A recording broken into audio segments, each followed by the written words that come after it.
Hey everyone, I updated my Patreon page and added new rewards. First of all, everyone who pledges to me will be added to my Patreon exclusive Discord server in case you want to chat with me. Besides that, you can now also request me to review cartoon episodes, movies or even entire seasons. Check out the link in the description or at the end of this video if you want to support me. It's highly appreciated.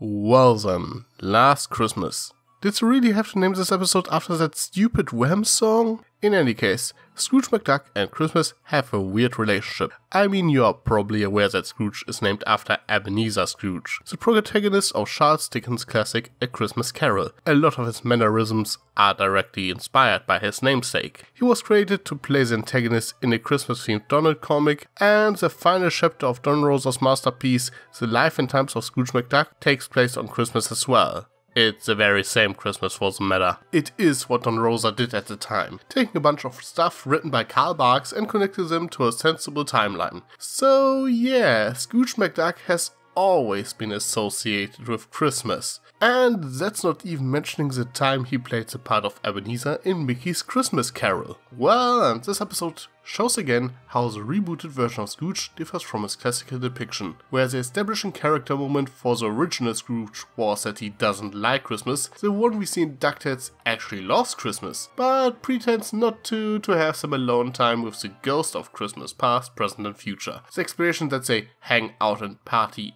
every Christmas since they mistook him for Ebenezer is also hilarious on multiple levels, especially because of Mickey's Christmas Carol. Also, I really want to know what happened between Scrooge and Santa. In any case, the one thing that really bothers me about the explanation that Scrooge needs that one night a year to cut loose because all of his responsibilities is that it just seems a bit odd. While I do get the business and Jormungand explanation, the family one seems a bit off, considering that he spent at least a decade isolated from the rest of his family. You would think that after such a long time that he would appreciate to spend Christmas with them. Now, admittedly, this is sort of the lesson Scrooge learns during the course of this episode, that he should appreciate the family he has and live in the now, instead of retreating into the past. In general, it is a good lesson that definitely fits the holiday spirit, but the fact that Scrooge even has to learn it seems almost out of character for this version of the character. But that's a rather minor complaint, all things considered. Another thing that slightly bothers me is that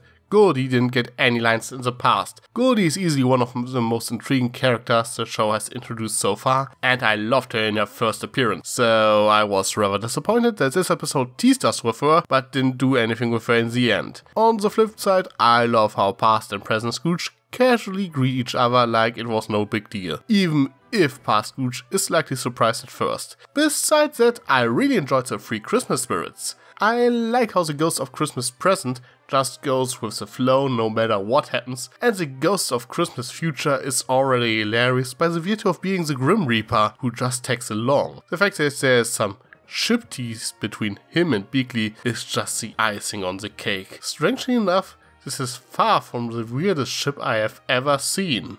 But the most important one is obviously the Ghost of Christmas Past, who more or less serves as the antagonist of this episode. It is rather interesting how he became so attached to Scrooge over the years that the mere thought of him spending Christmas with anyone else drove him so far that he was willing to imprison Scrooge in the past. The idea that he is living a life where he only meets unpleasant people to teach them a lesson in humility and therefore gets obsessed with the one genuine friend he made over the years makes his breakdown somewhat sympathetic, even if it is rather petty. Of course, the visual metaphor that he is green of envy isn't lost on me either, and I like his overall jolly attitude. That being said, despite of what he did, it seems somewhat heartless of Scrooge that he didn't return his time travel umbrella for decades. And speaking of his umbrella, he's obviously inspired by Jiminy Cricket, who played the part in Mickey's Christmas Carol. I appreciate the nod to the special, but at the same time it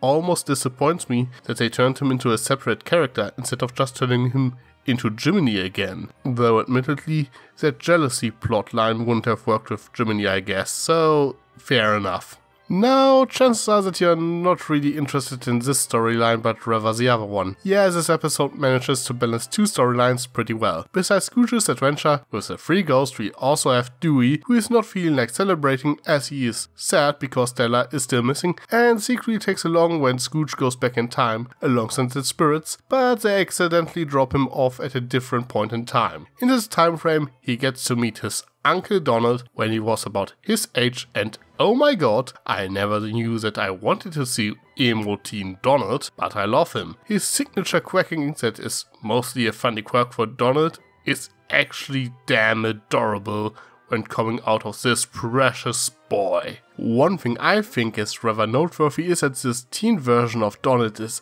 arguably a bit truer to Donald's classic portrayal than the Donald we usually see in DuckTales. This is of course partly to blame on his lack of screen time throughout season 1. DuckTales somewhat prefers to play him up as a straight family man who just happens to be rather unlucky. His anger issues and especially his selfishness, that is usually associated with Donald, have been noticeably absent throughout most of the series. But they are probably displayed by his younger version who is unwilling to see his own faults, which puts a strain on his relationship with Della. And yeah, of course the fact that we get to see teen Della is probably the most notable thing about this episode. And she's cool. In general, she is rather reminiscent of Webby, adventure-loving and desperate for attention. The attention of her brother, to be precise. Once Donald and Della manage to work together, they do remind me a lot of Dewey and Webby teaming up. That being said, it seems to me that Della is a bit less quirky and awkward than Webby. All in all, I just love the interaction between Dewey and the past versions of Donald and Della. I love how unfazed they are when Della figures out that Dewey is from the future, and so awkward Huck is just a sweet moment.